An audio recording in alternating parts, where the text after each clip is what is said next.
It's Tuesday afternoon, and you know what that means. It's time for Randomity with the Random Christian Show. Today we welcome artist and the mind behind Real Weird Art, Joey Allgood. Brought to you by Neil Getzlow's book, Unmasked, Conquering Sexual Sin and Walking in Victory. Order your copy now at neilgetzlow.com. Use the code RANDOM for a 10% discount. The Random Christian Show is proudly supported by The Advisor. The Advisor is a Facebook group composed of multi-talented, such as actors, directors, artists, writers, and more. If you fall into this category, contact them on Facebook at The Advisor. Intro music is provided by The Dead Campers. Check them out at deadcampers.com. That's campers with a K. Next week on The Random Christian Show is author Angel Veo. Plus today, we'll put Joey through random questions of insanity. With us as always is the voice in our heads, Matt E. My name is Andy, and now here's your host, Christian Random. Hello. Happy Tuesday to all and my randomite friends. I appreciate you. And make sure you, if you're out there, like, follow, subscribe, review, and tell your friends, because that's what this is all about. Since, we don't get the big money funding like David Spade and all these other kids out there. Andrew, welcome to the show. Thank you so much. How's everything going? A wonderful intro as always, sir. I do appreciate it. I flubbed one line, but I'll be okay. I'll be able to sleep tonight. We'll edit it out later. It's live. We don't edit. We'll fix it in post, right? Yeah, we'll fix it in post. Yeah, we'll get it. We'll do it live. Yeah. All right, guys. Well, it is a beautiful Tuesday. It's kind of cold out where we're at. Are you still cold out there on the old Oregonian West Coast? Yeah, I mean a little bit. It's getting better, I should say. Yeah. So it wasn't terrible. It hasn't. Yeah. So it was much worse last Thursday when we podcasted, and we got our little donut hole size hailstorm, which was fun. The hailstorm from hell. Yeah. By the way, yes. What do you got? No, my mom's actually in for hip surgery right now. So yeah, well, so a lot of hip surgery going around. I guess. Well, tell her I got some. I'm probably gonna have some leftover pain pills if she, wants to kick me a little some. And, no, yeah. She'll have plenty. she's got her own hookup, right? Oh yeah. No, she's yeah. Well, I mean, old people, they have a whole drawer. That's that is there's kind of reach in. It's like a it's of medication, right? Yeah, like we have like a tiny section of a drawer that's just for like aspirin and stuff, but no, they have like a full-on drawer that is mom on one side, dad on the other side, right? Do they just kind of open the bottles up and shake them in and then stick their hand? Well, let's see what happens today. Right? Yeah. Let's see where I end up in an hour, and then I get the phone call. Hey, your dad's naked on State Street again. All right. Well, that's all right. Well, it's not the first time, and he must have taken. He must have taken Wednesday's pills on Tuesday. It's kind of like Wimpy on Popeye. Right, exactly. Yeah, take the pills for Wednesday on Tuesday. Right. Yeah, it's a good time. Hey, and let's not forget out there, kids. We do have what's called a chat, and we enable that here, like I'm doing right now. In the chat? Oh, people talk in the chat, and people can talk to us and our guests in the chat. There's Miss Angel right there. Good afternoon, milady. She's an author and will be on the show. That's right, next week. So make sure you join us for that. Hello, Miss Angel. In the after works and mayhem, I just wanted to announce if anybody is interested. I can't get this to show no, up. It's gonna be It keeps getting blocked out, doesn't it? It does. Almost. There you go. All right. Hey, I got some stickers. And if anybody is interested, we can go to the website here and, you know what? Shoot me $1 on Venmo or PayPal. I think we got PayPal set up. and shoot me $1 and I will mail you out a sticker. Any level of support you decide to give, you will automatically get a sheet of the Random Christian Show stickers. Well, not a sheet, but close. Well, I mean, I'll give you so what? $1 per sticker? Is that where you're gonna go with it? All right, I'll go 2 for $1. Okay, all right. They're not that cheap to get made. So you will get some level of the Random Christian Show stickers. Yeah. And for some level of support. These are really, I found a great place that does their nice heavy duty vinyl all weather. So, show a little support and a little love for the show. We would appreciate it. And, kind of helps us keep things on track and rolling. Keeps the lights on in the fancy, in the studios here. Yeah. Yeah. My fancy high tech studio. Yeah, I built myself with a shopping cart and a couple of wood screws and duct tape. Nothing but the best here. Well, that's how we do it. Yep. It's nothing but. Oh, yeah. So, yes. Well, it is springtime now, and we've been having lots of fun with the weather going up and down, up and down, up and down, up and down, up and down, up and down. Yeah, and you actually got snow. It actually snowed out here on Easter, just for a little bit, and then turned to rain, and then just nothing. Yeah. But I'm dreaming of a white Easter, hopping through the cold ass snow. Yeah, it was not nice, but we all need the moisture, so any way we can get it, we take it. I mean, it really is magical during Christmas, but anytime after that, I'm done with it. Yeah, like, I don't need it. We're all over. Yeah. So, and again, we're just going to plug out here that yes, we are on lots of podcast sites. Where did my things go? Well, we're on Apple, we're on Google, we're on Good Pods, which is a great site. If you guys ever want a really good dialed in podcast site, Good Pods is a great way to go. Gives you great recommendations, and it's a great hookup for listening to all your podcast sites. Again, we are live streaming right here on Facebook, YouTube, Twitch, Twitter, LinkedIn. So, tell your friends and tell family and people you don't even know. Just walk up to people and go, listen to the Random Christian Show now. It's like, okay, they're on Tuesdays. Yeah, that's right. It's 4:00. Go now. Well, wait, no, they only start about 4:15. So you're all right. Yeah. But anyway, yeah, we're just trying to push out the support for everything here. Yeah. Don't be so aggressive. Support, be nice. Don't be so aggressive. You're maybe give them a little hug and then, yeah. We'll go with it from there. So with I saw the SpiderMan, the last SpiderMan that came out, No Way Home. We watched it as well this weekend, and it was interesting. Because we are nerds and we do like that kind of stuff. Yeah, I was kind of expecting a little more from what I had heard, but I don't know. It wasn't bad. I guess I love the way they tied in all 3 different actors.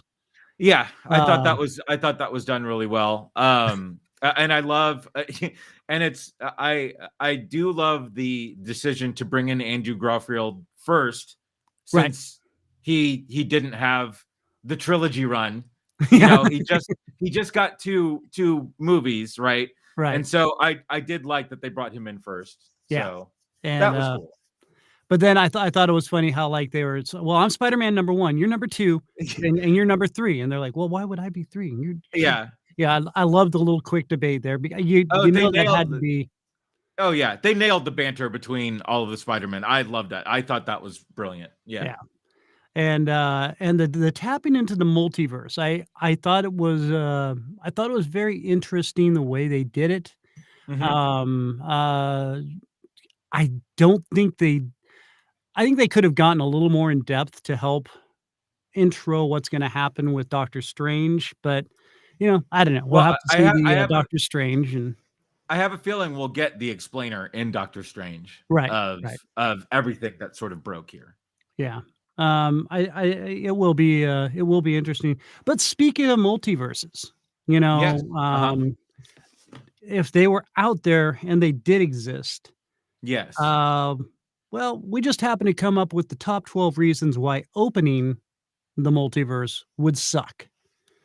And you know, I mean, I guess I could see some positive sides to it in a way, but mostly not so much.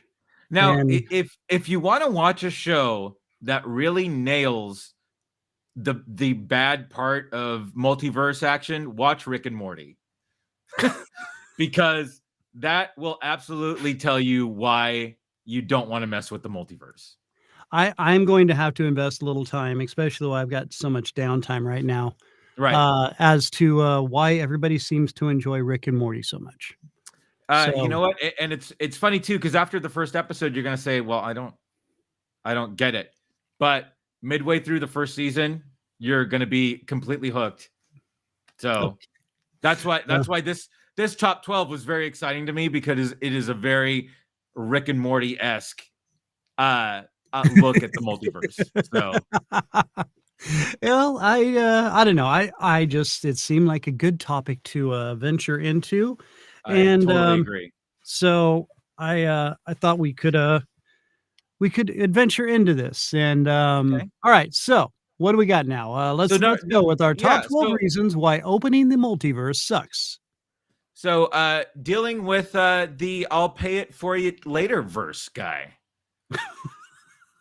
Like, just, it's like, hey, okay, here, great, I'll pay for it later. Yeah. Hey, just get this right now, and dude, you just said that like a little while. Yeah, I know, but I'll get you back. I'll get you back. Yeah, I'll hit you back. I'm good for it. It's all good.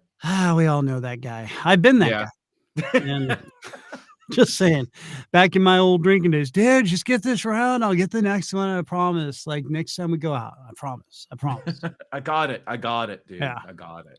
And then, you meet up with a guy, dude, you ready to buy this round? Oh, dude, I just tapped out. Where have you been? Yeah. You've been here 10 minutes. I know. I've already had 5 rounds, bro. All right. Yeah. Welcome to alcoholism. Okay, number 11, the Popeye verse guy. Yeah, that's right. The Popeye universe. I think after a while would get a little annoying. And then, just a bunch of people walking around, mumbling, to themselves, oh my gosh. And then all there is to eat is spinach. Unless you become friends with the Wimpyverse guy. That's true. Yeah, that's true. There you go. And you get hamburgers, but only on Tuesday. Yeah. So, or no, he pays you. No, Tuesday. you get paid on Tuesday, which ties back into number 12. I was going to say, kind of links back into number 12. Yeah. All right, number 10.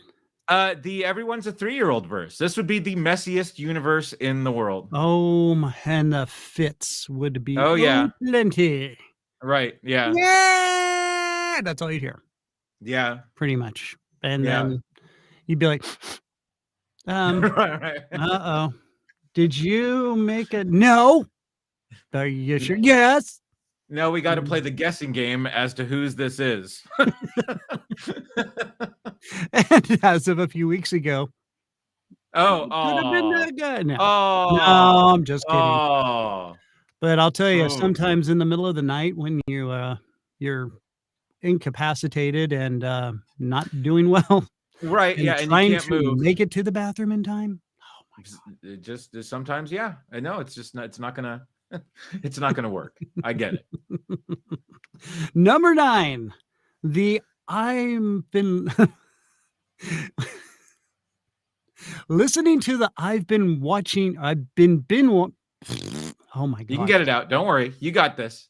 Listening to I've binge watched everything on Netflix, and how have you not seen it verse guy?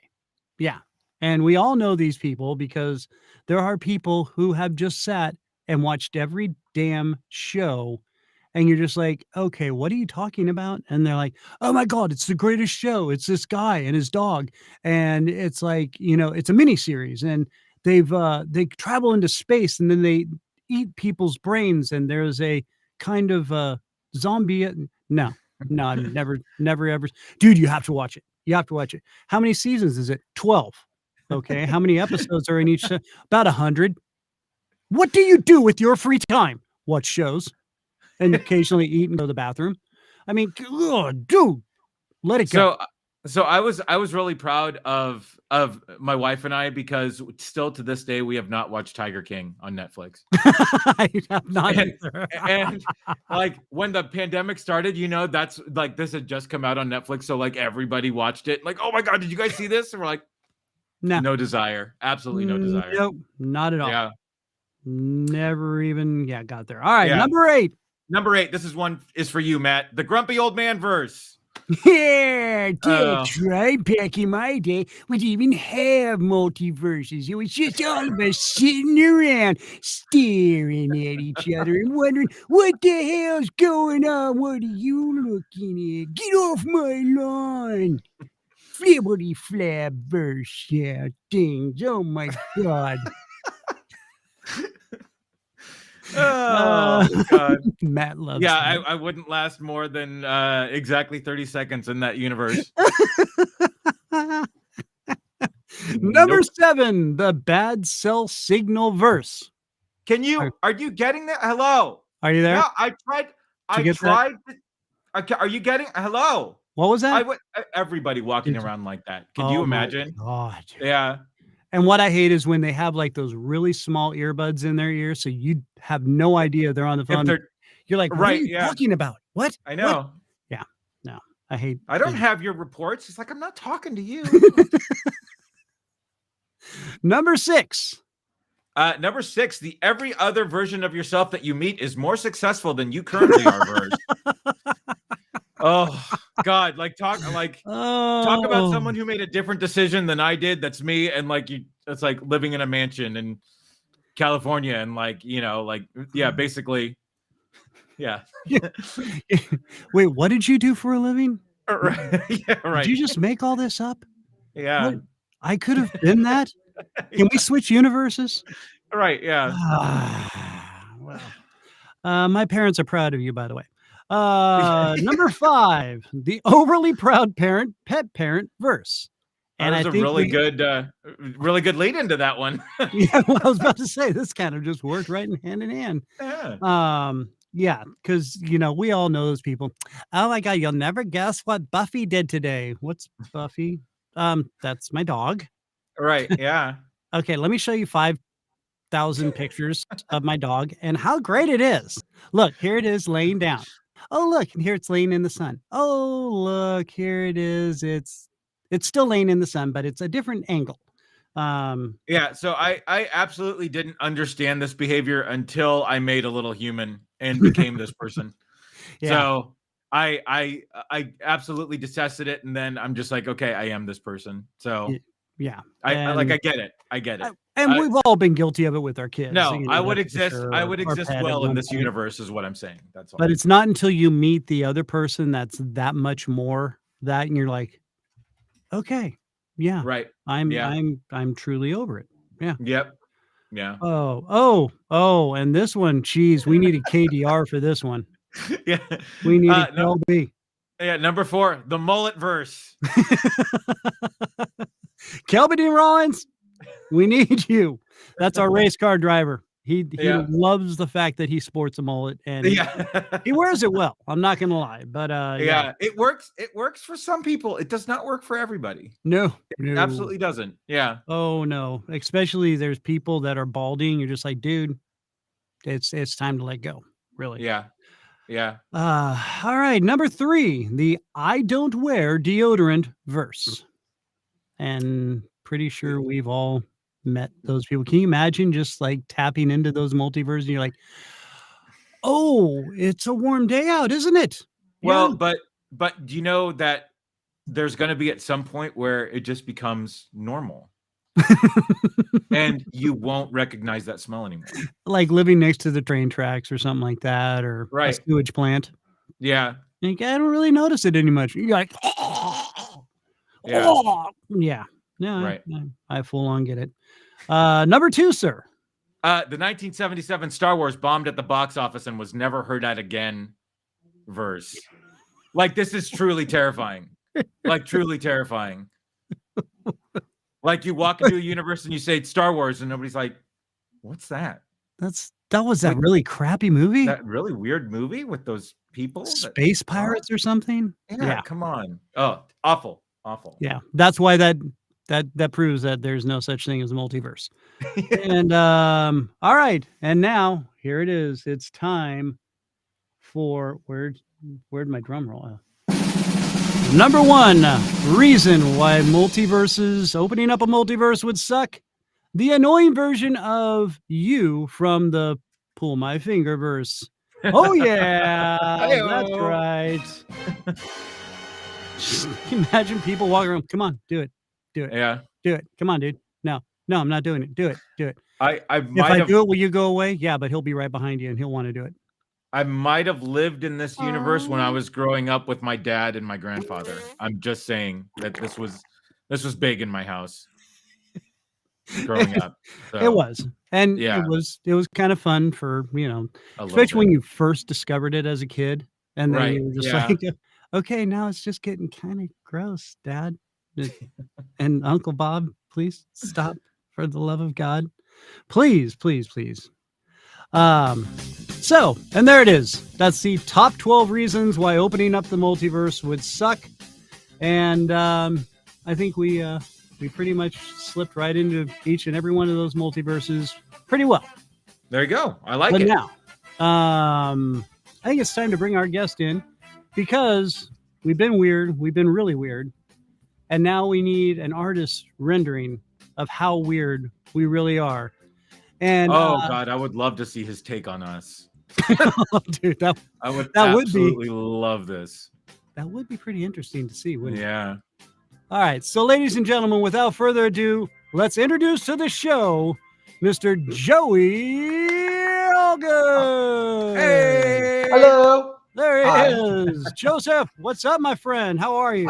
I'm just talking to strangers on the internet right now. It's awesome. It's a good Tuesday, right? Yeah. That is awesome. So you're actually stalking people on the internet while we're doing the show? No, he's talking about us. He's talking about us. Oh, well, that's even better. But we're not strangers, right? So we initially found. I would say the three of you are very strange. So yeah, okay, no, that's a good call. To me. Yeah, that's a good call. But so back when I had just joined the show, we started doing these sort of Sunday planning sessions, right? And Christian decided to push the live button, and you were in. I think this was our very first session where I think so. Yeah. Yeah, where you were in the chat and essentially choosing sides of the different of between Matt, myself, and Christian, and I think Matt ended up with the most votes toward the end, if I'm not mistaken. Yeah, I guess Team Matt. Why you kicked him off? Yeah, exactly right. Yeah. But no, this prompted us to do a very, very deep dive into who is this real weird art guy, and sure enough, your stuff is incredible. It really is. And in fact, let me, I've got some of it downloaded. Yeah. Let's just sample one of them here. Hold on. Let me. Yeah. So this is because my wife and I go to a lot of cons, a lot of Comic Cons where a lot of, and I can't say similar art, but a lot of artists are on display, and we try to support one of these. We try to find the best one. So we have a lot of these really great random art pieces in our house from cons that we found. And this, I showed this to my wife, and my wife was like, oh my God, this guy speaks to us on on exactly our level of existence. And so and that's, I have my favorites that I've picked out for sure, but this is just it's I don't know how to explain it, and I can't explain it. It's just fun and such great. That's all I can say. It's great and fun. It is.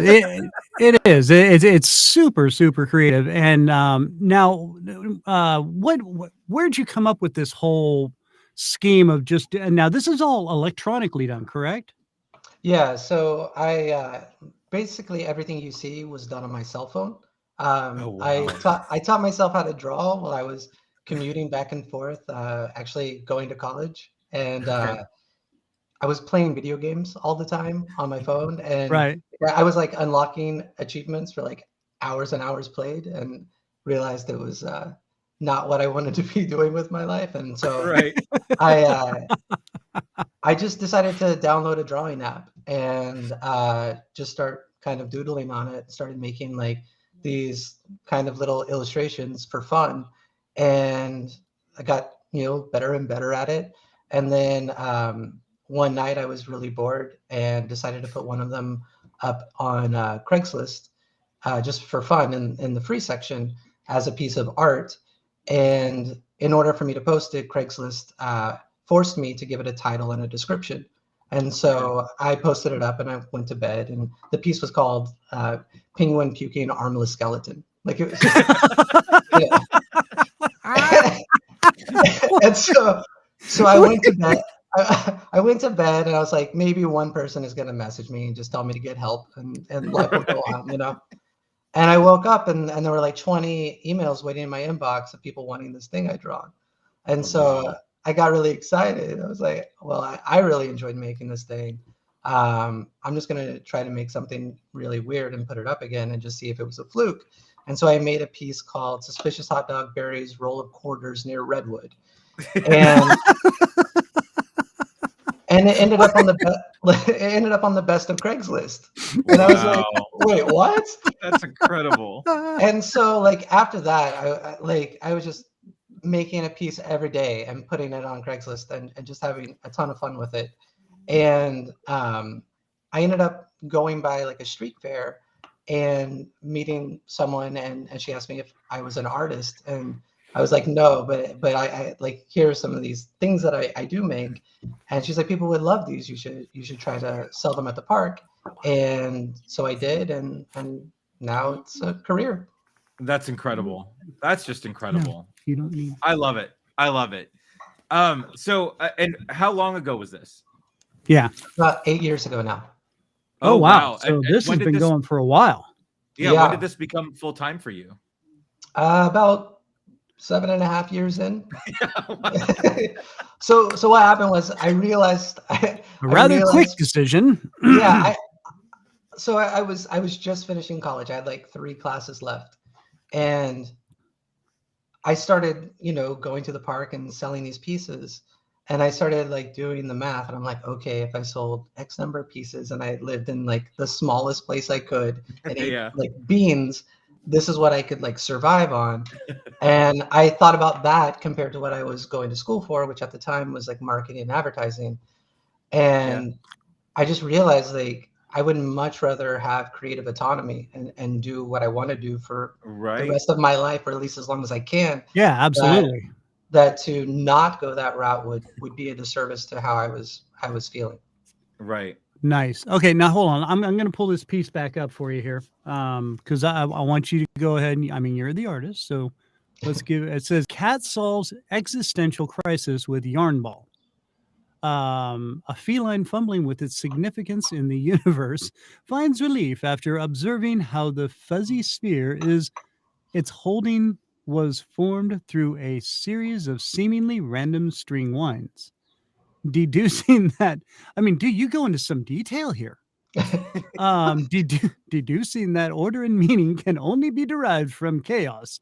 In the presence of intelligent design, the relieved furball spends the Sunday stretched over the living room sunspot, confident its sprawl now serves as a higher purpose. Dude, that's some thought. Into just, that is some in-depth. Okay, Joey, how many drugs have you done?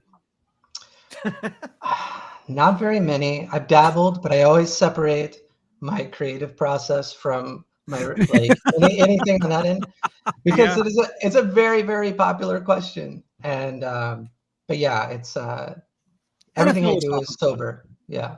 Yeah, No, no. I very much enjoy digging into the why of things. Sure. And often I'll start drawing and not have any idea what I'm going to make. And then by the time that I finish, it's I'm just staring at this thing like, what have I done? And so and then it becomes a process of justification of like, well, why does this exist? Like, what does it mean to me? How does it relate? Absolutely. Now, okay. And did just real quick, I'm sorry, and I don't mean to bother you, but did you happen to tap your social sites into here? Because I see you've got a somebody, an admirer of yours, a Lou Ifa. I was lucky to know Joey's art and work process very well. Very talented and very weird person, GB. Thank you. Do you know who that is? It sounds like someone who knows my art and work process well. And Angel, a drawing app that I use is called Artflow. It's an Android app. There's 1,000 of them that all pretty much do the same thing. For me, the reason I liked Artflow was because I was working on my phone, and they have the undo redo feature. And it was connected to the volume up and volume down rocker, so I could draw. And I'm not a very good drawer. I'm still not a very good drawer. But when I draw a line and I don't like it, I can just hit a button and it disappears, and then I draw it again and then make it disappear again. And like 15 attempts later, I have something I like. Yeah. All right. Yeah. So that's now, I would recommend Artflow. Okay, so were you going to school for art, or is this just kind of something you were doing while you were sitting in school going, God, I wish I had something better to do with my life? No, so when I originally went back to school, I was going for journalism, and I thought, oh, okay, pursuit of truth, like this is something I can get behind. And then I kind of figured out that truth is subjective based on who your editor is, you know. Yeah, welcome to modern journalism. Yeah, and so it kind of felt disingenuous to me, and so I was like, well, then I'll try advertising and marketing, because at least people know they're being lied to in advertising and marketing. Like your job is to yeah, absolutely. You know. And I started having some ethical issues with that, because most of the places that I was learning about, your job wasn't to it wasn't to promote value. It was to create value, and I didn't want to pretend like I was creating value. Absolutely. So no, you wanted to speak the truth. You wanted to let people know what was actually going on, and they're like, that's not that interesting. We're going to make it different. Yeah. So this was just sort of a way that I was kind of dealing with the angst of going to school and and pursuing that, and just trying to figure out, I'm on the tail end of getting a degree and not thrilled at all about what I'm going to be doing. And so when I started this like just random creative project, which wasn't the first. I had so many like unfinished projects over the years. But this one was just small enough and kind of condensed enough that I was able to kind of fire them off quickly. And it kind of made all the difference in terms of being able to create something that visually I enjoyed looking at, but then I also used to love writing poetry and stuff like that. And so the plaque sort of thing that comes with my pieces became an opportunity to kind of like dig into why a particular thing mattered to me. Well, and that was the other thing that we all noticed on your drawings is each one has a little explanation or description of what is actually happening here. So it's not like left for somebody to go, oh, well, can't you see that this is how the cosmos, pulls in? No, it's a cat with a ball of string, and the cat was having a lot of fun with the ball of string. There's nothing more to it than that. And the cat's pondering its life existence, but not yours. Yeah, and hold on, I want to pop on another one here, dude, and seriously, I mean, if you go to what the website's called realweirdart.com, correct? Yep. Okay. And I know that because I have it written down. And we have a link to it on our website as well, which is therandomchristianshow.com. But there are so many. I love this one. I don't know why I love it so much. The first time I saw it, I was like, this is awesome.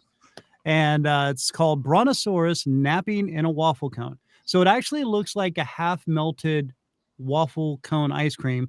And it says this prehistoric beast is catching some shut-eye in a large grain-based cone.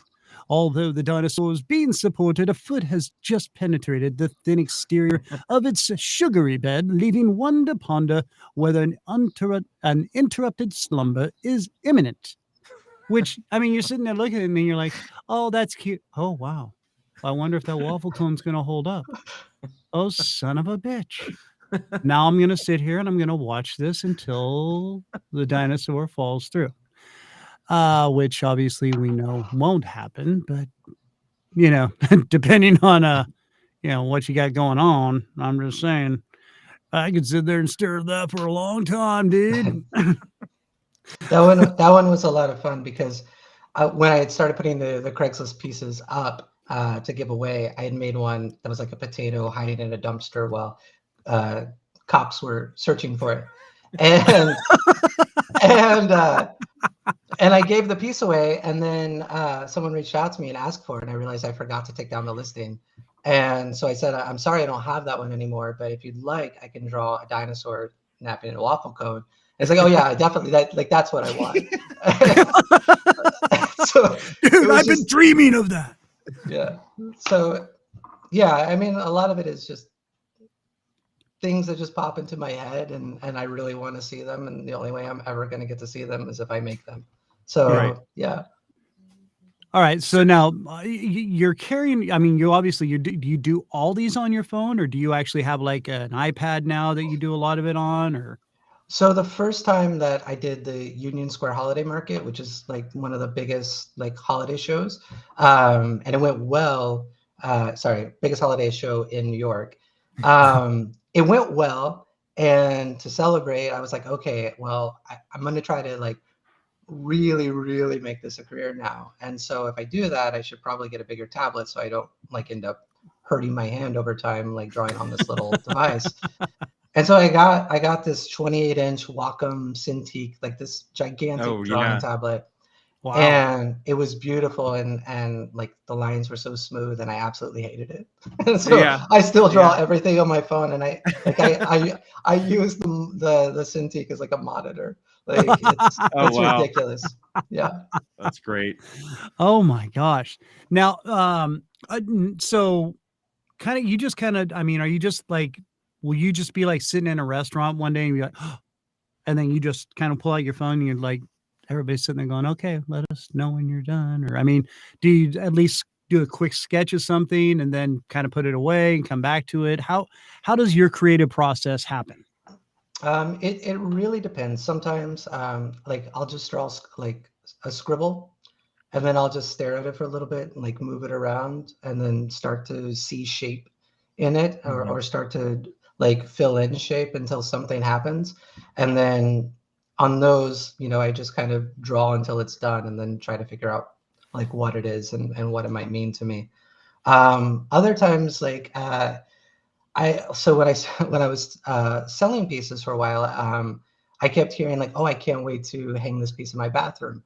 And it was like, they were kind of just random pieces. And I was like, wait. So everybody's going into the bathroom and going, I need some real weird art. Yeah. Well, more like they come to my table and then they're like, oh, I have an empty spot in my bathroom. This will look great in it. Yeah. Which I'm totally fine with. Like, it's undivided attention. Like, that's true. Yeah. I was going to say, hey, there's no better place to sit and contemplate art while you're, you know, contemplating movements. So if you can make it. Yeah.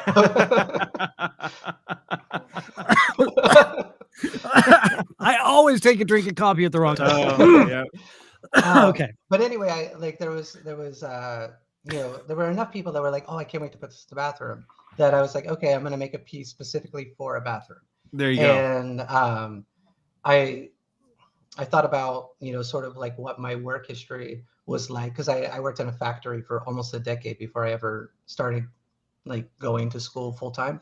Right. And it wasn't a job for me. Like, a very creative brain. I'm always trying to like push weird ideas out. And so it just, because it didn't fit, I thought back to that time, and so I made a piece called "Toilet Paper Prepares for Another Crappy Workday." and so like that was one of the few pieces that I made like specifically for a space. But I just wanted to make like a subtle reminder for people as they were, you know, getting their day started to try to find something to do in their life that fulfills them. Oh my, that is beautiful. Oh my God. I mean, that is poetically, philosophically beautiful. Thank you. And it's all underneath like a poop joke. That's what I'm saying. That's like the perfect explanation of this show.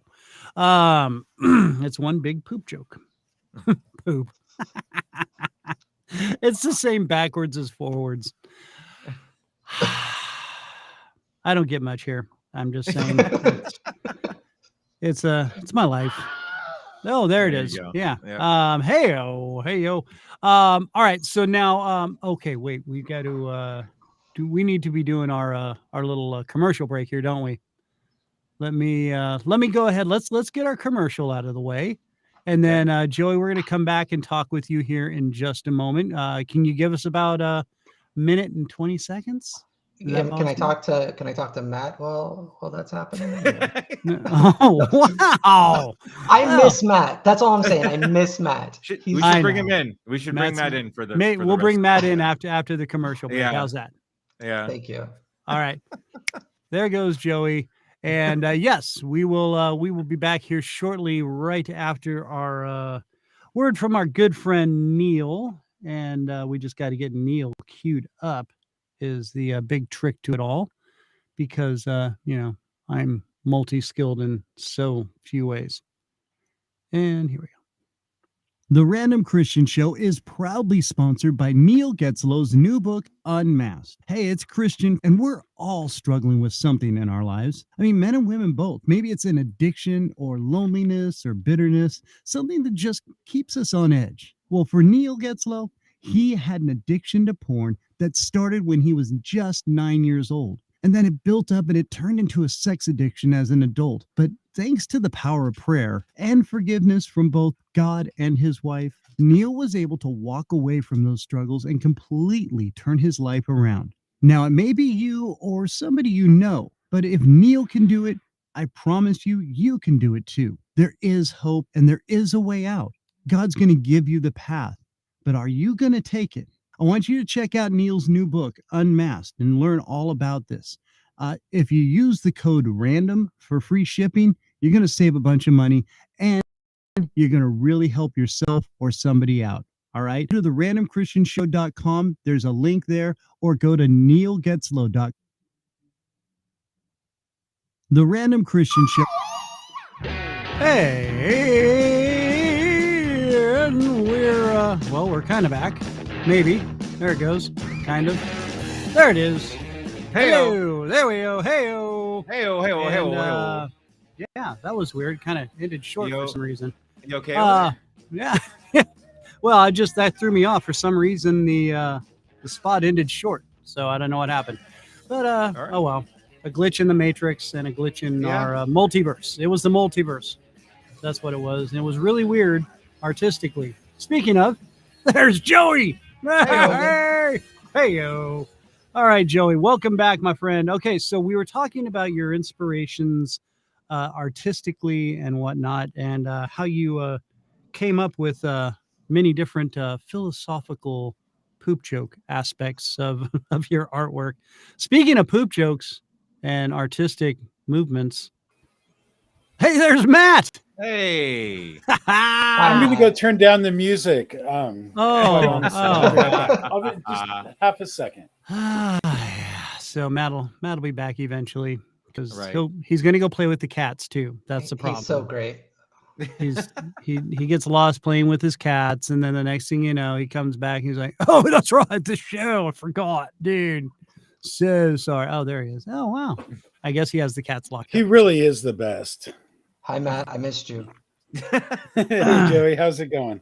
We paid Joey $5 to say that. We're not fun enough. Team Matt. No, I've been watching the whole time. And Chris, what happened was you went to commercial before I told you to. Yeah, well, you weren't. No. I figured you tried were. to jump the gun. You were 2 minutes early. Oh, I was 2 minutes early. I apologize for and the being ahead of universe schedule. couldn't handle it. So just trying to get this over There with we so go. I could get back to Mr. Joey. And Andy, you and Christian are both very fun. I have my favorites, and then I just stick with them. No, and I get it. I trust me. I completely understand. You know, in any show environment, you have a person that you agree with, and that's. It's not always going to be me. It's never going to be Christian, and it's always going to be Matt. It's always going to be Matt. Right. Yeah. It's the beard. What can we do? Pretty sure. So now I want to say, since how I'm here, and I'm going to talk over Chris. Well, she always do anyway. The Maddie show, which I do anyway. But I just wanted to say, Joey, that I'm having a hell of a time narrowing it down to 3 pictures for the 3-pack bundle, which is a great deal, I do believe. Thank you. But there's one with the potato. Carrying the fries. Carrying the fries. Oh my God, that was awesome. But it's so hard. You make it so hard. It really is a difficult choice. So I've got a list of like 10, and I'm trying to narrow it down. Okay, it's just difficult. I'm definitely not going to help you. So like they're very personal. So like I think you just have to, And that's the thing, dude. You have a great selection, so many different little scenarios and stuff. And it's like you said, and just like once you're like, oh, dude, I'd love to. Oh, wait a minute, I kind of like that one too. Oh, well, that one's cool. And I mean, seriously, I was going through it just the other night. Like I said, I've shown some to my wife, and she's like, "Oh, this guy so gets you." And we were just going through, and I just kind of kept scrolling through, and I was like, "Oh my God, I can't. There's no way."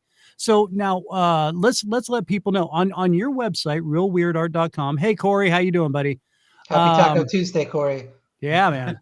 On your website, what are the packages for your art if people want to go and go get some artwork from you? It's like super easy. So I do 2 different sizes. I do an 8.5 by 11 inch size. It comes with the writing on like a different like a plaque style, so you can hang both pieces up together, like make a museum quality type situation. I got you. Okay. In your home. And those are $15. And then I do a larger size, which is $30. It's like 16 inches by 20 inches. And then I give like a $10 discount if you're getting if you're getting 3. So I try to keep it super easy.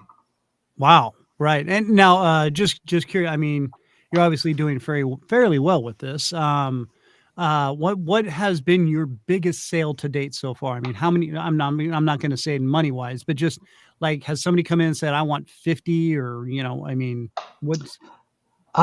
There's someone who is a fan of mine. I think has somewhere around 30 pieces, like Jeez. Kind of just all over their home. And then I have another fan who has like a whole wall dedicated to my work, and I don't know how many pieces he has, but he may have more than me.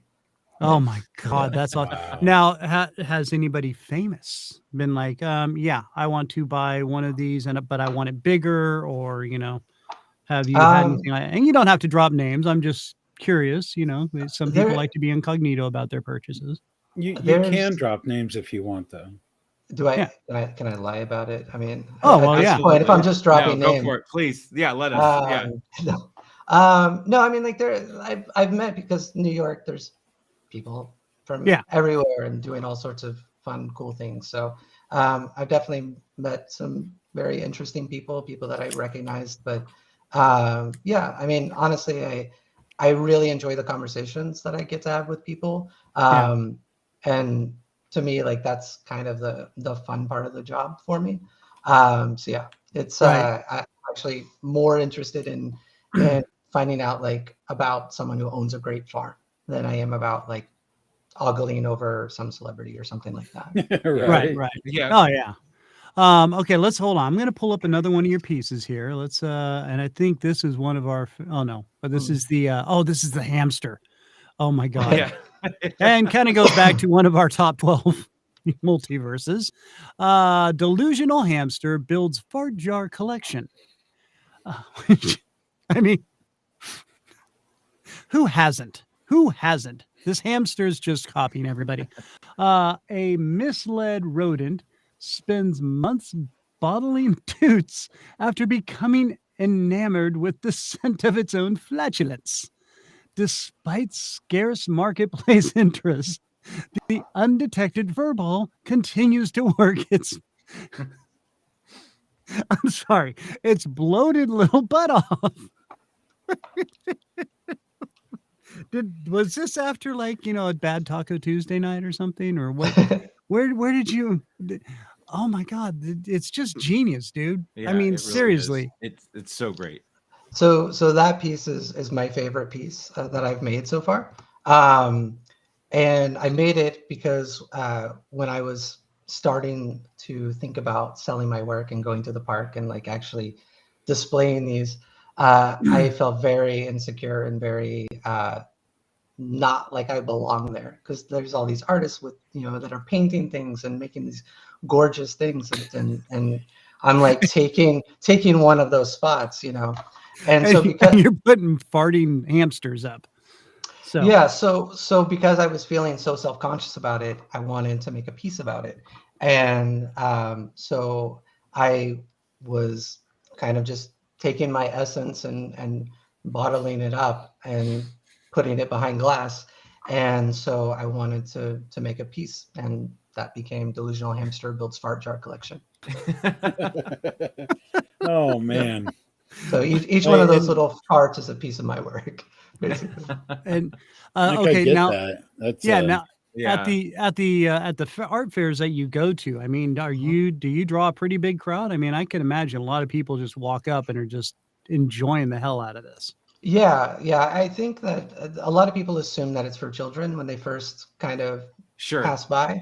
Right. And then if one catches their attention enough, then they start reading, and then they realize that, like, you know, it's age appropriate, but it's Right. like there's stuff there for, you know, kind of everyone. Right. I'm not, you know, trying to be super self-selective. Oh, Angel, it is strange you've never had a taco. It's yeah, super strange. Angel, Yeah. you're very weird, and we're gonna bring that up next week, by the way. Why have you never had taking- a taco? No, I'm we're not taking curious about notes. Angel. We're taking notes now. I was gonna say we're setting things up. Yeah. Start with soft shell and work your way to hard shell. No. That's- Go straight to the hard stuff. Tacos Dorados. Exactly. There you go. Yeah, Okay. exactly. I I'm mean, Team Andy now. if you're gonna do it right. Mm. You can backpedal to the soft stuff. Hey, well, and the thing is, Angel, have you ever had a burrito? Because if you've ever had a burrito, then you've had a screwed up taco. So that's all I'm saying. All right. Those are two completely different elements. I mean, come on. You Oh, know my how Lord. a burrito happens. A burrito is not somebody a was trying to taco. make a soft taco, and they went, "Now screw it," and they just rolled it up and hey, look, burrito, and there we go. So we ended up with burritos, and we're back to Oh, fart jars. Wow. I think it was like an enterprising young man who saw the soft taco and was like, "I'll just keep unfolding this, and now I can call it something completely different." Oh my Exactly. God! Yeah, How stuffed can I get this? Yeah. opportunity Right. recognition. Well, Which, Angel, we're going to get into this next week because I just really want to know what your version of Mexican deliciosity is. There we Maybe go. she's never eaten Mexican food. Yeah, maybe. Is there a better Mexican dish than nachos though? No, nachos are awesome. It's like No. pizza. It's a perfect food. I think that nachos are fantastic because you can do them up any way you want. Yeah, Yeah. there is no Dude. wrong way to make a nacho. If I end up having a last meal because I've done something terrible, I'm going to eat nachos and think about what I've done. There you How go. big of a plate Yeah, of nachos? absolutely. Like, Just promise us you'll do a drawing of it before you get zapped. I mean, I'll do my best. Oh my God, that would be perfect though. You'd be Oh, like yeah. drawing as they zap you, and then zzz, and there's just this little squiggly line off to the side. What happened? That's when they push the button. And then comes the multiverse. Right. Right. And it comes out in the pull my finger Oh, multiverse. jeez. Hey, check it out. Pull my finger. No, damn it, for the last time, Joey. Now, so what's the biggest show you've ever done? I mean, you've obviously been doing these for a while. Yeah, so I've done a few shows in like Florida that were a lot of Ooh. fun, but the biggest, and then like St. James Court Art Show in Louisville, Kentucky is also really, really nice. But the biggest show I do is the Union Square Holiday Market. Like I've done that, I think Okay. 4 years now, and Wow. it's always awesome. Like Okay. the people there are amazing. So now That's you go traveling around with a lot of this. Where's a lot of the places that you've been to then? I've named them all. That was it. Louisville, Florida. Now, Tennessee, and New York. where were you in Florida? There was one, I think Del Rey, I think is what it was called. But then I was also doing like, they have a weekly art show or sort of thing, like just along the beach in Miami. That's beautiful, and you don't care if you sell anything because you're just surrounded in gorgeous Right. weather. And yeah, it's always nice to flee New York winters. So Oh, yeah. yeah. yeah. Absolutely. So that's those are the main places I do, and then I do a ton of street fairs, or historically I've done a ton of street fairs in Manhattan and Brooklyn, and basically anywhere they'll shut down a street. But yeah, I mean, like to be honest, like I did street fairs back in 2021. This year I still haven't gone because COVID rates have just been kind of peaking higher and higher here. Oh, wow. And Yeah. but it actually has been a really good thing because it's kind of forced me to kind of rethink about what I've been doing. Because when I started selling my work, I kind of had two ideas in mind. I wanted to make artwork that I would want to put on my own wall, and I wanted to make artwork that was accessible enough that people could put it on their wall as well. Right. Which is why I only go to a certain size and try to keep it to a certain price. But what I've kind of realized is that for me, accessibility has always been affordability. And what I hadn't considered is that accessibility can also mean geographical accessibility. Right. And so I recently had an idea to challenge myself to try to put my work in 50 different stores in 50 different states. And Oh. so I just started thinking about this. So if anyone out there happens to know, like, or if you're a store owner, or you happen to know like a really cool store that my work might like fit in, feel free to reach out to me. My email is allgood.joey@gmail.com. But yeah, so I'm basically looking to try to make my work accessible to people who aren't just happening to be in New York at a time that I'm happening to be selling, or happen to know someone who was and see it on their wall. I'm trying to make it to where, if you're in Alaska, there's a place you can go and Right. find my work. Right. No, that's awesome. Okay, That's now incredible. now if they don't remember your email, they can go to your website realweirdart.com and hit you up through there, correct? Yeah, absolutely. You can just there's a contact button on there, and you can just reach out to me. Okay. And I Yeah. will just say our group that supports us, the advisor, you Mhm. might want to go ahead and hit him up. His name is James Broadus. He's the coordinator of it all, and he knows a lot of people. Might be able to help you out, so make sure you go check that out at the. It's just a Facebook group. That's all he's done it for, and he's got a lot of good connections on there for anybody creative. Right? He's got writers, actors, directors, artists, musicians. So you might want to go on there and check that out. He might be able to hook you up with some people. Awesome. I appreciate that. Yeah, no problem, man. I'll let him know you'll be trying to reach out to him. So now I just got to say, first off, has anybody ever told you you've got kind of a Wahlberg-esque look to you? nobody kind. I mean, I'm not saying that in a bad Well, let me say, you have a Wahlberg-esque look about you. Oh, wow. Oh, well. Well, Oh, thank you, first- Matt. First chink in the Matt armor right there. Let me tell you. Wow. No, I actually like there are times that I miss my beard. Like when I saw that picture of me with the beard. Right. I had it for like 20 odd years and Oh, wow. randomly decided to take it off. And there are times I really like it. And then there are times like right now when I get compared to Mark Wahlberg. I mean, you No, could be like a it's a cousin or compliment. something. I appreciate that. Just curious. And I mean, you got a fabulous head of hair, you know, Thank which you.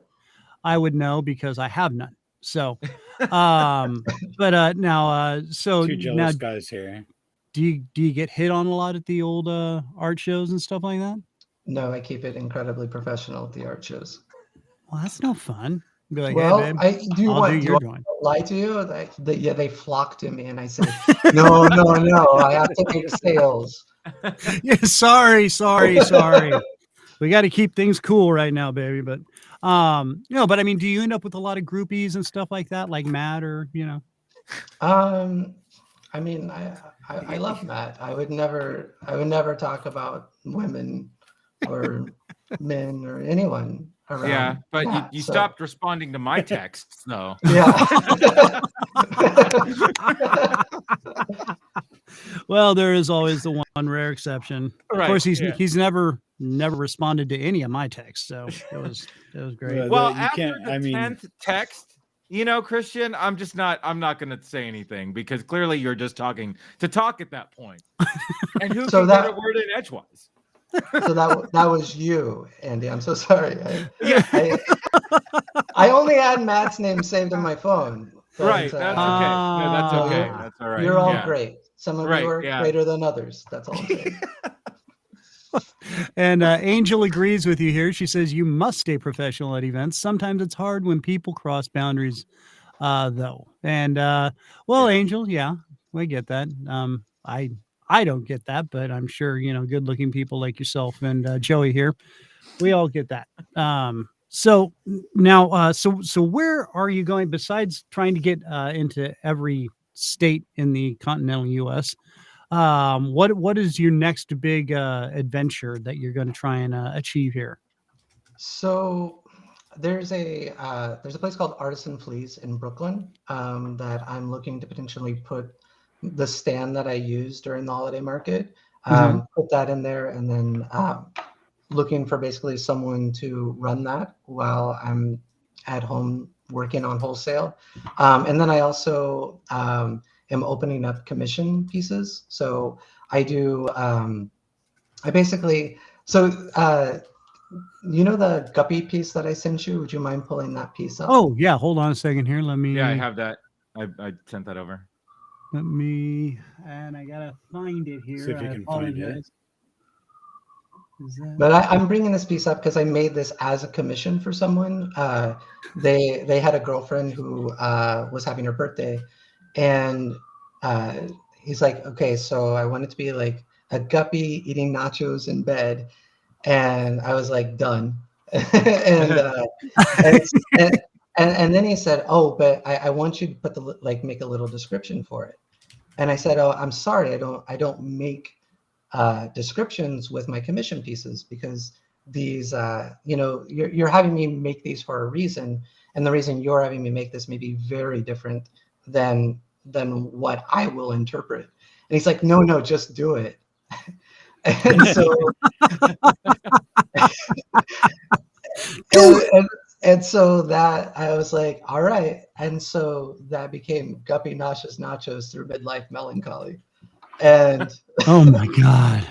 And it's, it was a birthday gift and a celebration of life. And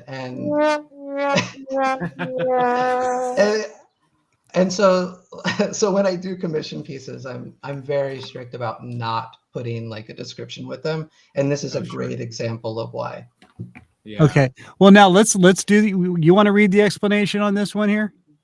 Sure. A freshwater fish stuffs itself with finfuls of cheddar-soaked chips while wrestling latent fears and reoccurring regrets over wasted life potential. Crunchy conquest complete, its tiny eyes close amongst salty debris and cheese-stained sheets, as a single fin lingers along the barren bowl bottom, groping for more beyond the emptiness within, still fishing for one last hook to fill the void. Happy birthday. Oh, it's so my good. God, these are just genius. Now, so I mean, I'm laughing too hard. I can't put it on the right thing to pull it off. So now, when you're drawing this, are you thinking of these captions and descriptions in your head while you're doing it, or is it like you draw and then you kind of come up with the backstory afterwards, or how does that really process work? It really depends. Most of the time, I draw the image first and then kind of figure out what it is. Sometimes I'll get like an image stuck in my head, and I'll just draw that out. There's only been a few times where the title has come first. There was the Humane Society out in the East Hamptons had asked me if I would be willing to make a piece for their animal shelter, because they had a lot of pit bulls. And so they were kind of inundated because of the reputation of pit bulls. Right. And so I wanted to make a piece for them that they could use. And so I ended up coming up with a piece called Pitbull Bummed About Resting Bitch Face. And I was really, really happy. I was really, really happy with the piece, and shared it with them. And unfortunately, none of them had heard of the expression. And so they were just really confused. Oh, no. And so we're like, wait, so good on Yeah. so many levels with the pit bull. Oh my God. Yeah. Yeah. I love it. I love it. But yeah, most of the time it's the image and then the title and then the description. Sometimes it's the title first, but the description always comes at the very end, because that's how I like tie everything together. Yeah. Oh my God. But I mean, So good. yeah, I mean, there was such an in-depth thing about this little sad guppy that's just sitting there, and he's got all these cheddar stained crumbs all around him, and he's just in his own little remorseful world. I mean, it's just, oh God, and how you just came up with that whole story. But now that was something that somebody actually said, this is what I want. Well, they wanted the image, and so I was making the image for them, because I was doing a commission. So Right. like I do commission pieces that are like $100 for the smaller size, and then like $150 for the 16 by 20 size, and then anything I make becomes available for everyone else. So that's sort of how I structure my work, because I want to keep it accessible to people. Right. I don't like the idea of there being like one piece and then like the only way you can see it is if you happen to know the person. Right. Yeah. But I also don't do descriptions for my commission pieces, and that is a good reason why. Because like I have a tendency to subvert expectations. But that's I think that's half the beauty of it. I mean, you look Yeah. at a picture and you go like, and you get a thought in your head, and then you start to read it and you're like, oh, that's even better. Yeah. Right. Yeah, like I said, it's like I love them. the brontosaurus one. It was just, you're sitting there and you're looking at it like, oh, that's cute, and then you start reading the description. You're like, oh wait, oh now I got to know if that poor brontosaurus is going to fall through that cone. And there was a point in my life, and Matt can attest to this, that I would have sat there and waited for that brontosaurus to come through that thing. And dude, it's gonna happen any minute, bro. I swear to God, man. I swear. He's coming, man. He's coming. I just saw his foot wiggle, bro. Yeah. So No, Actually, you didn't. Get back to playing Madden with me. I did want to make a piece that you could specifically come back, and as you came back, I would trade it for a piece that was very, very similar but had just a slight movement in it, just so people could like mess with their roommates. That's great. Yeah. Or do like a series of them, where you could just like, you're walking down the hallway and you're like, oh yeah, and then you walk down the other end of the hallway, you're like, Yeah. wait a minute, oh wait, and you start looking back and forth going, wait a minute, hold on. Yeah. But everything gets better as you go back the other way. Depends on which He's gonna be direction you're fine. going. He's gonna be fine. Oh wait, no, it's not gonna happen. Oh God. Make sure you walk down the left side of the hallway. If you're in a bad mood already, just walk on the. Don't even look on the right side of the hallway. To the right. Yeah. Just avert your eyes. Avert your eyes. Oh my goodness. Now, so you said now you have this one art gallery that's interested in setting you up, or do you have any others? So Artisan Fleas is it's all like independent creators and makers. Okay. And so you basically you set your work up there, and then if you can, you'll find someone who can like represent your work for you. So that's going to be like just something kind of to give people in Brooklyn at least access to my work for now, while I wait for street fairs to be COVID friendly. I don't want to be controversial, but COVID sucks. And well, no, and it has for a lot of people, and not just your industry, but we've had art actors and musicians and stuff. So yeah, it's just been a huge effect, and it sounds like it's finally getting to that point that you don't have to wear a mask on a plane now. They're actually getting ready to remove them off the buses and stuff like that, so people can get out and get around and get back to being people that are with people. So I'm hoping that happens soon, because I know New York's very strict out there, isn't it? Well, it's strict, but kind of because it needs to be, because we're like sardines in skyscrapers. I was going to say, you guys just no matter what they try to do in New York, it just seems to. Well, it's part of the reason that New York is such a great place. Like if I was like still living in Spencer, Indiana, which is where I grew up, okay. There's like 2,500 people there. Like there's no way I could turn what I'm doing right now into a profession. Right. I would sell to everyone, and it would just be done.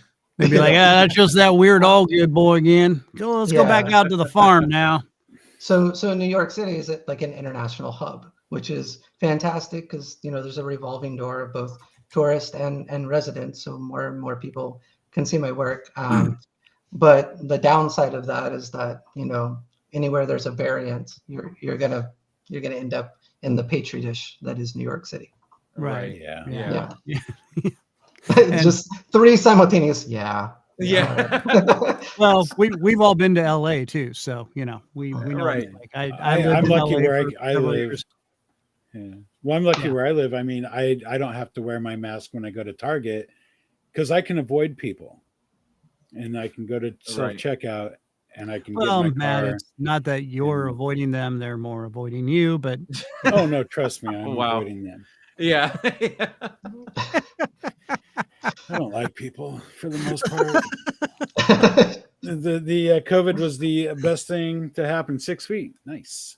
Right. Yeah. I can make this happen. I can absolutely make this work.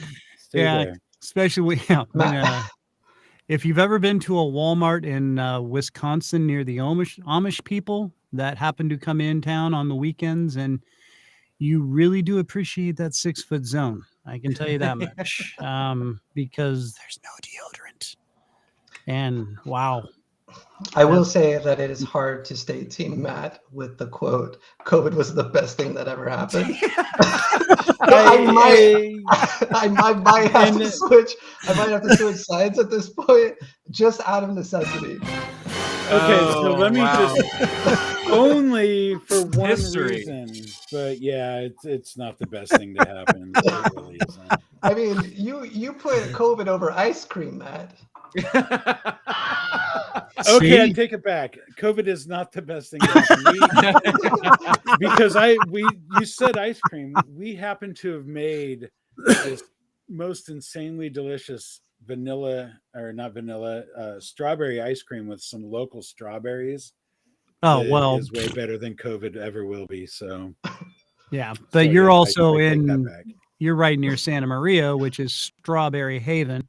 And this is down in Oceano, even closer.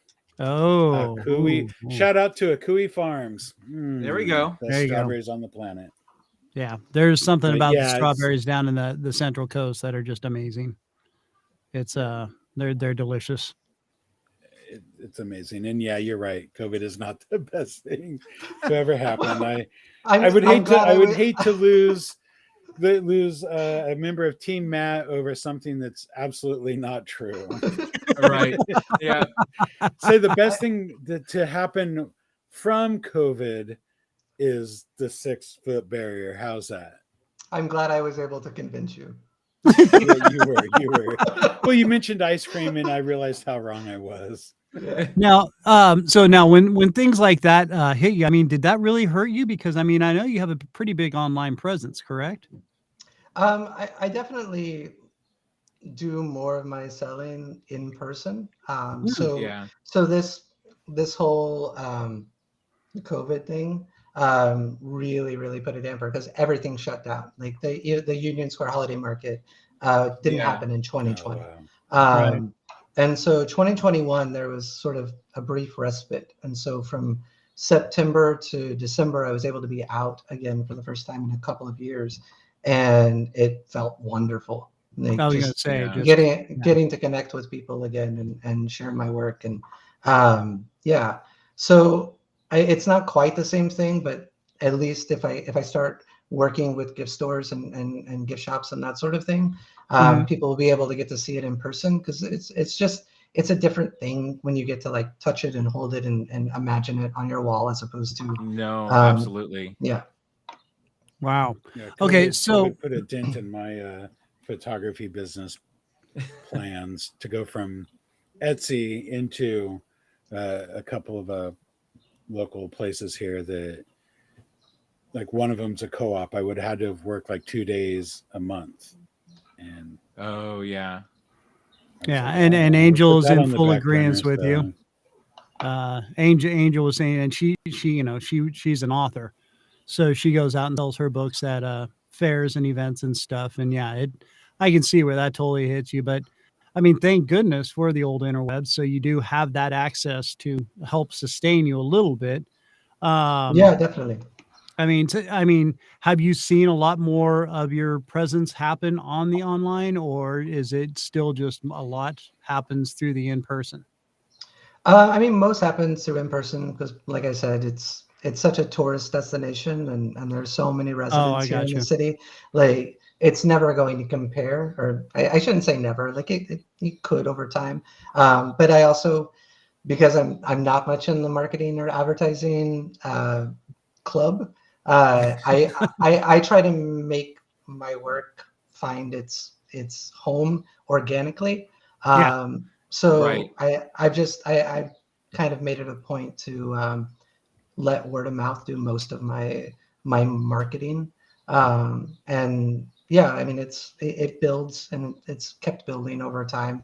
And yeah, hopefully eventually it'll be, optional for me to do street fairs and art fairs and shows like that. But I think I'll still want to, just because I really like meeting the people who are going to be taking my work home and supporting and representing it. Yeah. Well, and I imagine too that, you know, people come to this not necessarily looking for you too. Yeah. Like you're there, they stop by and they're like, oh my God, I need this, you know, and I can't like us. you know, like, yeah, I mean, I can't imagine that. I would be like, I know there's no way to track it, but I would love to see like just what your walk-in rate is, you know, like Yeah. the people who just Yeah. decided who went to the fair not knowing what they were going to get, but then end up coming there and just like, oh man, Right. like this is brilliant, I need it.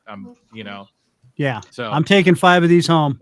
right, Yeah, yeah, it's always really nice when I do a more formal art show, because there aren't a lot of accessible price points at art shows, and so trying to make something that I is the best that I can do, but then also make it to where like the average person can get it. It's like, I remember going into places and being like, oh wow, I really love this thing, and then seeing the price tag and being like, I could just never have that.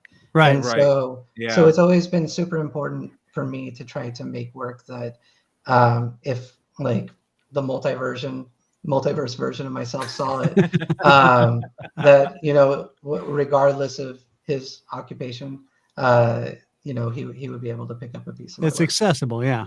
Yeah. And that is one of the great things I love about what you do and what you've done, because and it's great, it's fun work, and it is very graphically artistic, and I love it. And although some of it can seem a little bit simple, but when you've got that explanation with it, dude, that ups it like so much. Thank And you. it just brings a whole different value to it. And yeah, you're selling them at a I think almost too low price, but it's everybody can get it, dude, and it's awesome. And that's what I love about it. You make it open for anybody to be able to get it.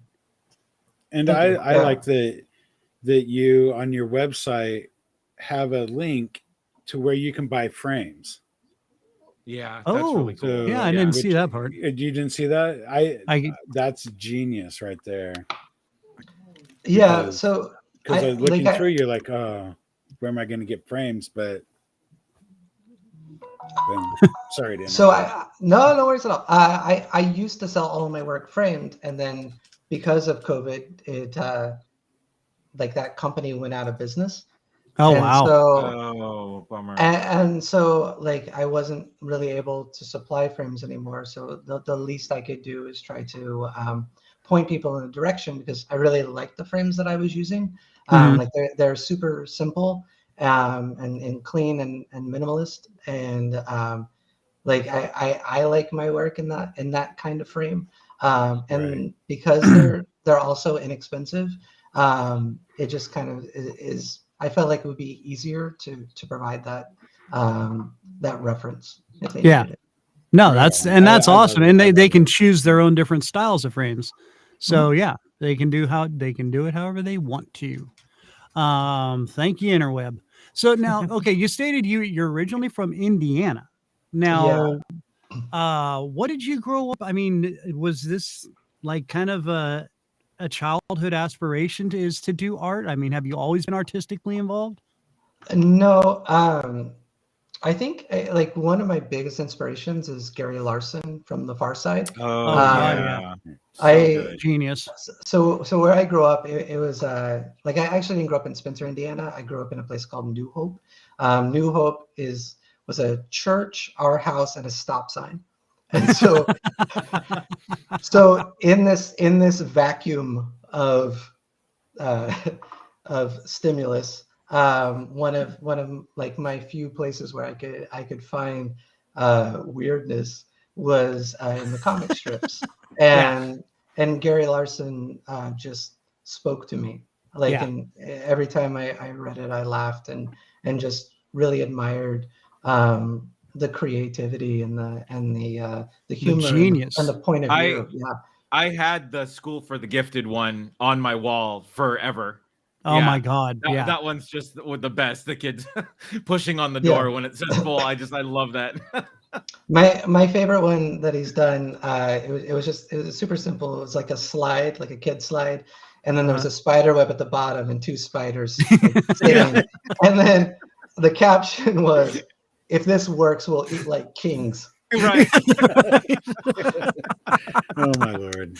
I actually and I think, Matt, I don't know if you remember my my radio box back when I was in radio, and I have I remember 30 years ago like that. Yeah, I know. Because we weren't stoned at all or anything. No. Just like it was yesterday. Yeah, I have a cup. I used to cut out comic strips and put them on there and stuff like that. And there's one where there's a clown in a gun shop, and he's looking down the gun. He's like, "Laugh at me now, will they?" And it was just like, oh my God. So I always thought that was genius. So I was doing stand up and stuff at the time too. So, and there was those times where you do a 5-minute open mic or whatever, and you're just like, wow, that didn't really work at all. And so then you just kind of want to, don't think I'm funny, huh? Yeah. Here's a pie in the face. But yeah, so no, Larson was just pure genius. So you started out just kind of getting inspired from that. And then, I mean, what were your parents? Were like, what the hell are you doing? No. Oh yeah, there was a lot of that. What the what the hell are you doing was like a mantra. Wait, did you quit school or did you finish? So I went to school when I right after I graduated, lasted like a semester and a half, dropped out, started working in a factory. 9 years later, I was dating someone, and then basically she wanted to go to New York, and I said okay. So I was like the first member of my extended family to like move out of like Indiana. Right. And then it took like a year and a half just to adjust to the pace and the scope of what New York is. Yeah. And then started going to school, like I said, for advertising, journalism, that whole thing. And then I quit. I think maybe like 6 weeks before I would have graduated. I knew what I wanted to do, and Yes. I knew it wasn't where that degree was going to take me. Now, did you do the classic walkout? You're like, screw you, I'm out. No, it was more that I think my professors were getting tired of me like pushing in this like laundry basket cart that I had like all of my artwork in, and like so I could like sneak in an hour of selling after my school, like after like my classes were done. Like I knew where my passion was. Like Oh yeah, once you get that whole, I did the same thing with radio. I was working in transportation for years. I grew up in it. My dad had started me from the ground up, and I was working for an air freight company, and went in, gave my 2 weeks notice. I mean, they called my dad, and they're like, you may want to come talk to your son because he's about to quit this, corporate job and go start working for a college radio station for free and selling pizzas. And he literally came Genius move. The kid's smart. Yeah. Right. And he said, what the are you doing? You've got to be the biggest effing idiot. And I mean, right in front of everybody in the office. And I'm like, yeah, thanks for the nice send off, Dad. I'm making a kind of life-changing career decision. So love your support. And I guess I'll see you when I see you. So yeah, it was a good time. When I told my dad that I was going to be pursuing art as a career, he was like, what about like security? And I was like, Dad, I have the most secure job in the world. I can only fire myself. Right. Yeah. Brilliant. I'm my own boss, man. It's awesome. Yeah. That's what I love about Team photography. Joey. I'm my own boss. I work when I want. Yeah. Yeah. I take pictures of what I want. And it's which cats are right now. kittens. Yeah, cats. Which there are some quite adorable pictures, by the way. If you go to Maddie's photos and check them out.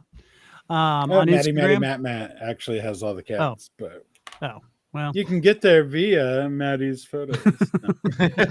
One way or another. It's not about you, Matt. It's about Joey. Although sorry, Joey's Joey. all about Matt. So Joey, you should go check out my pictures of my kids. Yeah. So tell me more about them. Yeah. They're adorable. They're really cool. They're insane. We adopted these two semi-feral kittens about 6 months ago, and they're about a year old now. And the girl cat's up here waiting for me them at to all? feed her. Yeah, we've sorry, Chris. Take a nap. We've managed Welcome to the Random Cat socialize Cast. them pretty well. They are wonderful, and you can find out photos of them on Matt on Instagram. Do you have a calendar that you keep? A calendar? Do you have like a calendar that you keep to like count the number of scratch marks to see like how domesticated you've made them over time? No, I don't learn. He has a personal journal. Yeah.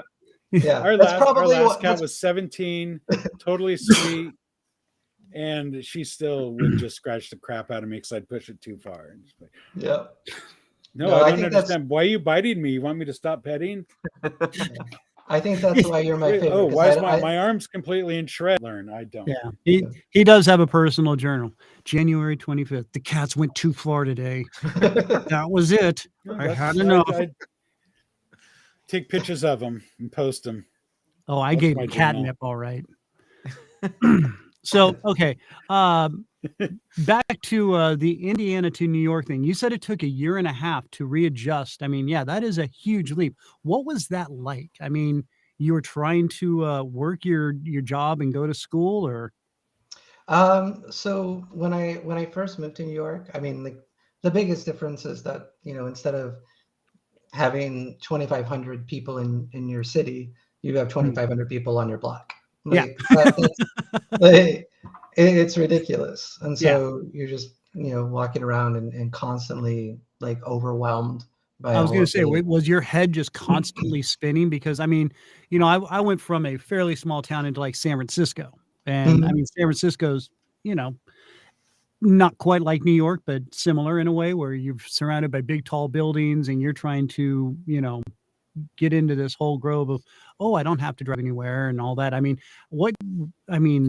those are huge adjustments coming from a farm, though. I mean, you're literally out in farmland where you were talking about. Yeah, I was out in farmland. We had cows across the street.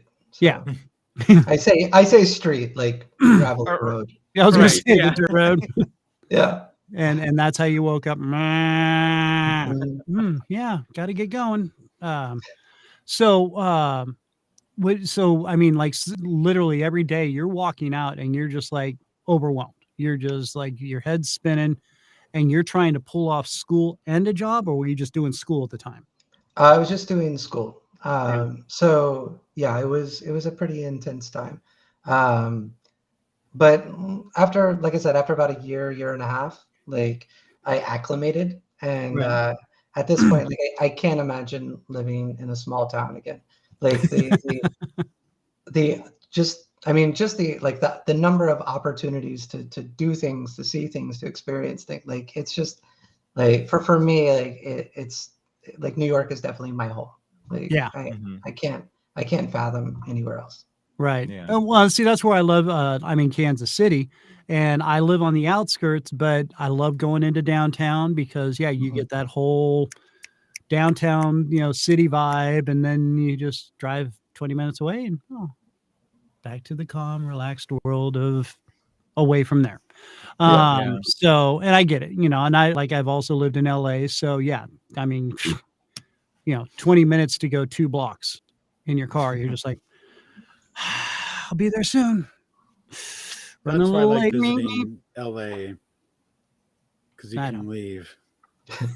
Yeah, you can. And now, so what are the next big steps for Joey and Real Weird Art? Next big steps. Like I said, I'm going to be personally reaching out.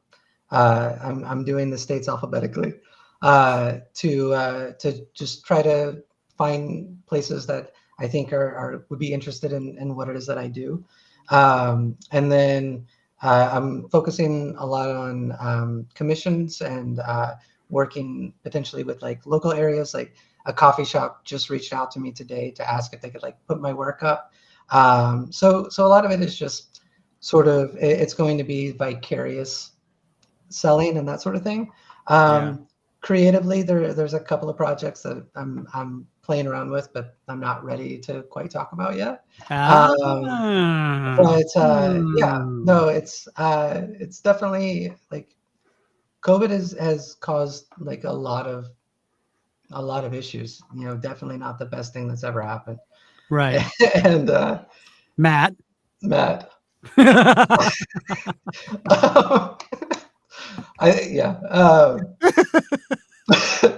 But and the like for me, the best thing about COVID is it's forced me to think about how limited in scope my work has been up until this point.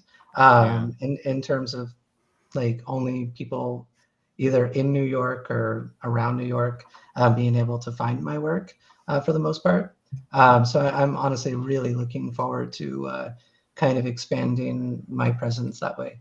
Beautiful. And that's going to be a fun project. So that is, and I'm just very intrigued. So again, anybody out there listening, if you are, or know of someone, go to realweirdart.com, check out his artwork because it is absolutely awesome. It's so entertaining and fun, and it has a very artistic graphic presence to it, and I love it.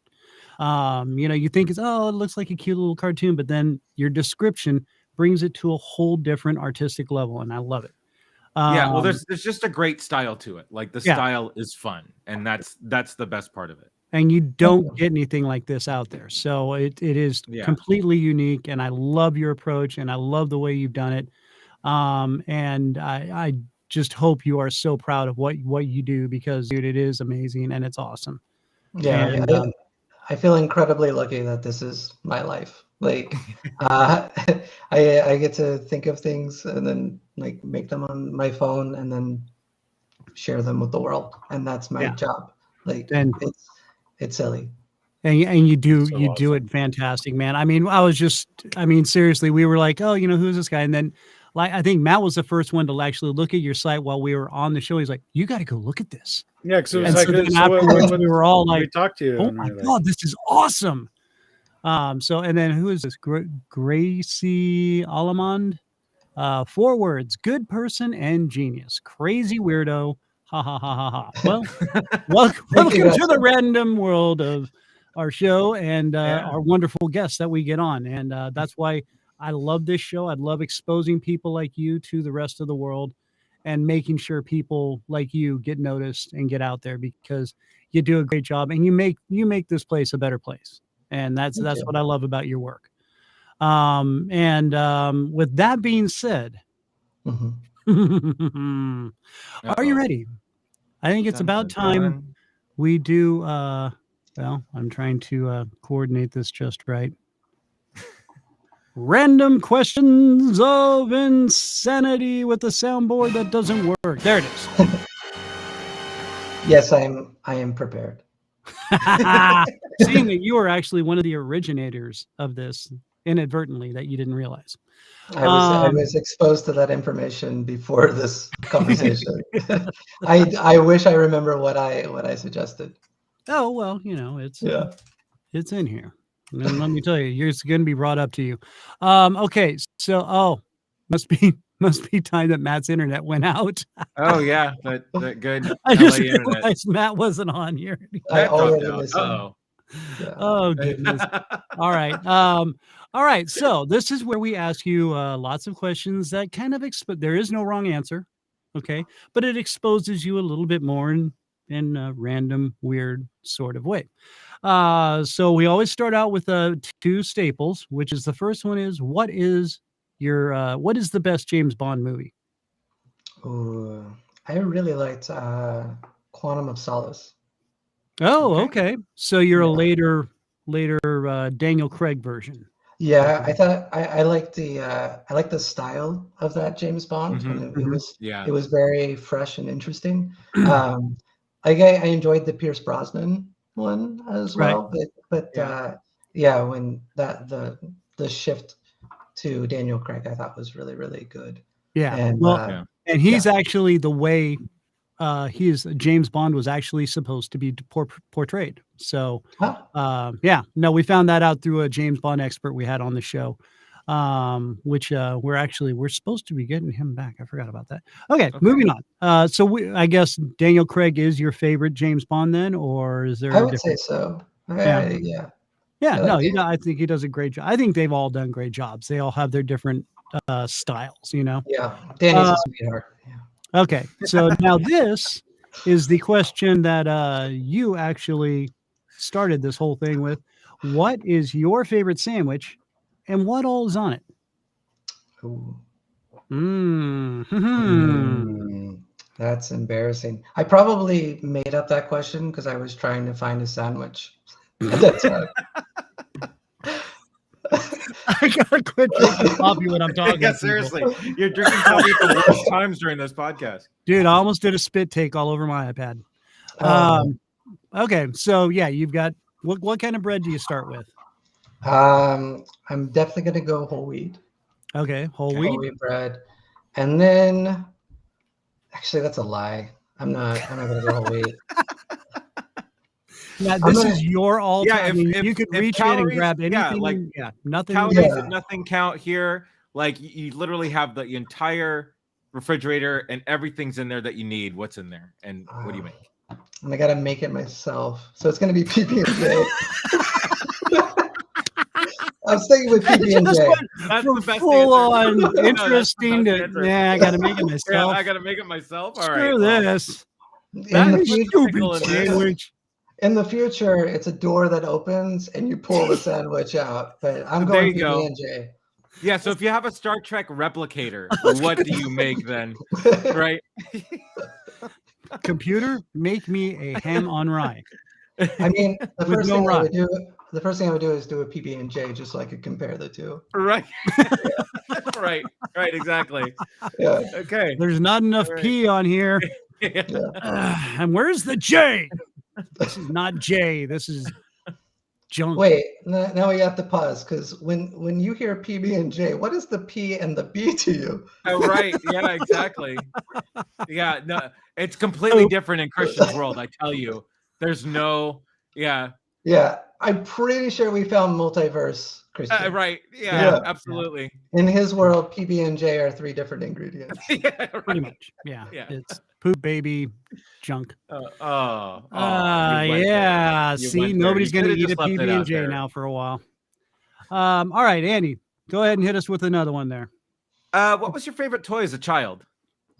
Ooh, favorite toy as a child. Oh, I had a not Hot Wheels. What are the what are they called? They like it's like a tricycle, but for like little kids. The big wheels. That's what it was called. Oh yeah. Okay. Yeah. I Okay. had a All right. big wheel, and it was amazing. And I used Okay. to go really, really fast. And then slide, Yeah. hit the Yeah. brake. Yeah, dude. You have to. Oh, God, yeah. No, it's awesome. Yeah. All right, so what's better, ding dongs, ho-hos, Twinkies, or fruit pies? I'm gonna go ding dongs. Yes! Oh, my Yeah. God. Now, do you put them in the fridge or you just eat them right out of the box? I'm not a savage. I just eat them from the counter. Yeah. How does that make you a savage? What does that mean? If you Oh, know, no. you know, Christian. I guess. Yeah. Uh-oh, I need my map buffer back. Damn it. Right. Yeah. All right, hit him up. You're ordering a pizza. What's on it? Oh, I'm gonna go. Most likely, I'm just gonna go like a 4 cheese. I'm a Okay. simple guy. Oh. I'm a really simple Mm. guy. Yeah. If I'm gonna put something on it, it's gonna be pepperoni. My Okay. favorite pizza place, if anyone is ever in New York, it's called Prince Street Pizza. Okay. They do like a square with like these delicious spicy pepperonis that is, I think, my favorite place to eat in New York. And Wow. yeah, Nice. it's so yummy. Yeah. Okay. Now, since we're on the pizza subject, since you've lived in the Midwest, Chicago style or New York? I mean, I'm gonna go New York. Yeah. I like Chicago style. Right. But The authentic deep dish ones where it's like Yeah. a big pile of goo and you're just like, oh, Yeah. where you have to like dislocate your jaw like an anaconda. With the biting. All right. just like a shark or something or a snake. Snake, Yeah. that's one that dislocates their jaw. Yeah. Okay. If you saw a fight between Kirk and Picard, who wins?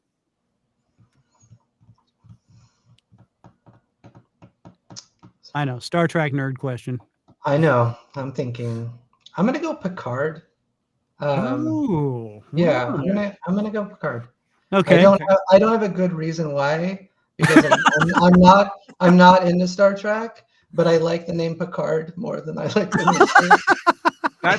That's acceptable. So I would That is fully acceptable. yeah, I would be at Super Bowl parties that would they would choose the winner based on like uniform color Yeah. or Oh, yeah. or like the players with the cutest butts or stuff like that, you know, Gotcha. like versus any other like statistic that could be on. It was just yeah. If you could interview a famous person, who would that be? Ooh. I'm gonna say Gary Larson. Oh, yeah?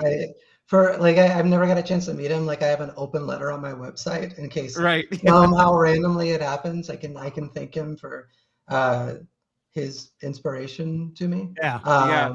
But yeah, I would probably be Gary Larson. Let me ask you this: are you a fan of the oatmeal? I know am. his- I'm familiar with the work. Yeah. He's Okay. he's very, very funny and talented as well. Yeah. Right on. Okay. Cool. Okay, well, and a follow-up to that, which famous celebrity would you want to punch in the face? God, If it's I'm a just Wahlberg, I totally understand. I'm so tempted to say Christian. Yeah. Oh, wow. I made it to I know. celebrity status. I knew it was going there too. I couldn't wait. I was waiting for it. Yeah, I don't think I'm going to resist the temptation. It's going to be you. Well, I can't wait to meet you in person. I mean, but I mean, I am putting you in celebrity status, so it's a back punched compliment. Yeah. oh, Matt's back, and he just went, yes. Yeah. Oh, fine. Oh, that's great. Oh, well, but I said famous celebrity. I didn't say, interweb. Fame is relative. Let's see. I'm sorry, Andrew. Let's see. I might be out of my questions here. Does it really matter? Well, I don't know. That's a great question. Does it really matter? Yeah, right. Yeah. What is the answer to life, the universe, and everything? What I'll say is, as long as there is air conditioning, AC, and hot water, I'm in for the ride. Oh, there you go. All right. As soon as any of those three things go, and especially if all three of them go, I'm done. Yeah. Yeah. So I don't know if it matters, but it's enjoyable to me. Okay. Yeah.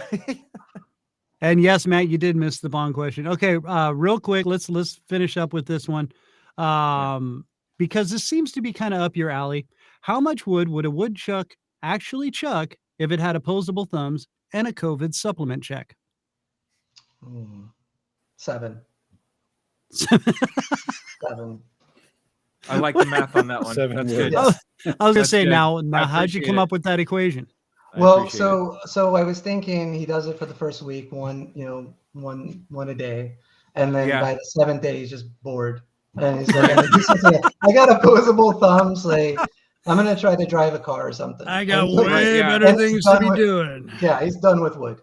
Yeah, and the check came in, so he doesn't need to work for a while. So he's good. He's good. And he's got the opposable sum to sign it over and move on with his life. Yeah. So there we are. Speaking of moving on with our lives, so next big show you got coming up, where are you going to be at? That's a good question. That is COVID dependent. I think that there's no way that I can't do the Union Square Holiday Market. Hopefully I'll be there in person. If not, I'll have someone who I care about and trust in my stead or whatever that word is. But yeah, I think that's the next place you'll definitely find me. And then I should be popping up in little shops all around. And I'll be updating my website as stores start carrying my work. Beautiful. Yep. And Very now cool. we can reach out to you, find your work at realweirdart.com, all one word. And you've got all sorts of different packages that people can pick up. They can be contacted. You can be contacted for commission work as well, which I think is awesome. Let me just ask this because, why not? Would you be able to do maybe a little something for our show? Yes, I would be able. But it's $100. But it's 100 billion trillion dollars. But it's 100 for the 8.5 by 11. And how much for the 16 by 20? 150. Commission. 150. Okay. Okay, so that's it's $33 roughly between the three of us. Maybe we can work something out. I thought it was the Random Christian Show. I don't see my name on here. I have no ownership. I'm donating my wages to this. Yeah. Chris. Okay. Yeah. You better sell a lot of stickers, Chris. Yeah, I was going to say. And don't forget, people. Come on. go to the Buy my randomchristianshow.com and you can pick up, we'll be selling each sticker for $20 a piece. So, and yeah, you can do that. But, I will need your address, sir, so I can send you some of these fantastically designed artistic stickers just for you. Just, Thank you so much. For 40 some odd dollars a piece. In the meantime, though, Joey, hey man, this has been awesome. I am so glad you finally agreed to do the show. I appreciate Matt's tenacity in getting me here. He's an amazing talent guy. I think it went a little bit. Oh, it was you. Oh yeah, I keep forgetting. Yeah. Oh my god, dude. I keep forgetting. But I am the one that kept emailing you. Yeah, maybe that's what finally. Let's give credit where credit is due. Well, I will thank all three of you. We should thank Chris for having the tenacity to. I absolutely did nothing. So yeah, but you're gonna share equal, and so but Christian, no, thank you so much for giving me the opportunity to come and for forcing me to get out of my shell and to have my first sort of podcast like style show interview. So no, absolutely, dude. Like I said, we all love your work, and I've been so anxious to get you on. So thank you so much for letting us have you come on here. And dude, this has just been great. And anytime you can come back, next time you got a big show coming up, please let us know, and we will work you in here and get you thrown out there, and try and expose you as much as we can. Awesome. All right, Thank my friend. And it was really fun. I'm so glad I did it. Yeah. Yeah. No, I just decided to skip the part where you talked about exposing me. Probably a good call. Can't forget that. So it's PG-13. I didn't know where it was going to go. So right. No. I just left smart. That was a smart play. Very smart play right there. We are getting close to the random Christian show after dark time. So that's why we're going to say goodbye now at this point. And dude, we appreciate you. Thank you so much. RealWeirdArt.com. Joey Allgood, ladies and gentlemen. Please. Thank you so much, man. Enjoy. Thank you. I appreciate it. Peace out, brother. Thank you so much. Oh my God, he's awesome. Love him. I can't wait, dude. Yeah, such a great guy. So that's $33 a piece, guys. All right, you'll get my check. It's in the mail. I'm not gonna say damn dime. It's already zapped over. I already sent it. I'll see what I can work out. So we have to figure out what we'd want, though.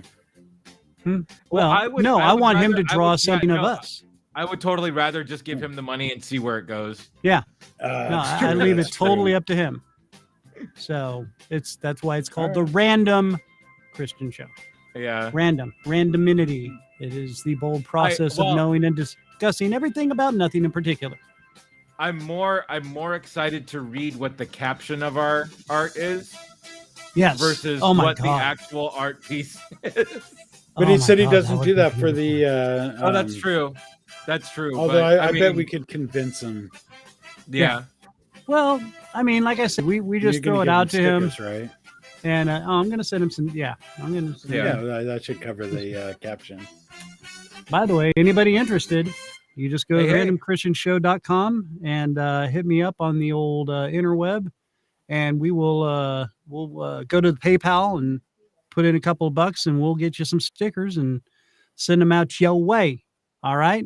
In the meantime, okay, so what else do we got going on here? Oh yeah, next week we can't forget Miss Angel's going to be on the show. Yeah. I know I pulled the chat away, and I know she's still out there, but let me pull her back up so everybody can see. Where is she? There she is. Yeah. Miss Angel Veo. Yeah. Angel Veo. That's Veo. Veo. She will be on the show next week. She is a paranormal and kind of a horror author.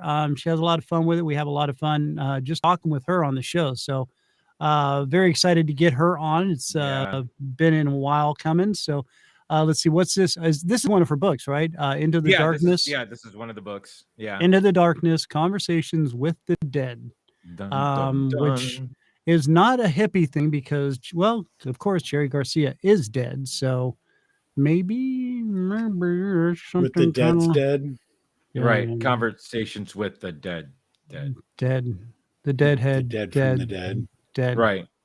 Yeah, they're dead anyway. So yes. Anyway, yeah. And we're having fun with it. Moving on. So yeah, we've got a lot of great things. Oh, and by the way, we've got our 100th show coming up on May 17th. That's right. Yep, May 17th. We're going to be do we have anyone cool lined up for that we could share?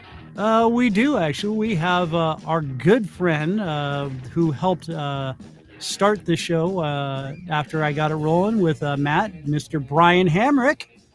From VW Car Connection, VW Combi USA, who has just been doing phenomenal. He's actually on his way to Brazil right now. Wow, good for him. To go shop out some more cars and bring them back to the old US. So that's going to be great. We're going to have him on, and we're probably going to be seeing a lot of video shout outs from our past guests. So cool. Ooh, fun. Trying to coordinate some of that. A lot of people are going to be checking in with us and saying hello. So make sure you guys are listening up for that. But next week, Angel Veo on the show, author of horror and paranormal things. In the meantime, it's time to say adios until next Tuesday. So for Mr. Matt, thank you so much for your wonderful directorial and being Joey's favorite, by the way. But there's always that. Ooh, and then Mr. Andrew, thank you so much again for your co-hosting and intro extraordinary skills. You're welcome. I want to thank you. And you got Rum and Regret this weekend? Yeah, we're doing our soundtrack round robin discussion tonight. Ooh. So trying to track down the best movie soundtrack of the past 40 years. How am I not invited to these things? I don't know. Because too much of me in one day is more than enough, isn't it? To be honest, we just decided on the topic. Taking a page out of the book, are we? Yeah, but we're setting it up. Sorry, the last 50 years. So we're setting it up turning style, where we pit two soundtracks against each other, and we try to get to a best movie soundtrack. Oh, I got you. Nice. Yeah. Okay. Definitely be listening for that this Friday. Yes, that's correct. Yes. All right. So, Andrew, have a beautiful week. I'll talk to you next week, sir. Thank you so much. In the meantime, kids, again, thank you so much to Joey Allgood, RealWeirdArt.com. Make sure you go check him out and his fabulous art. In the meantime, be good to each other, kids. We're all we got. So let's take care of each other, help each other out, and be good to one another. Until next week with Angel Val and our friends Andy and Matthew, I want to say thank you. Have a beautiful weekend. We will talk to you next week. See ya.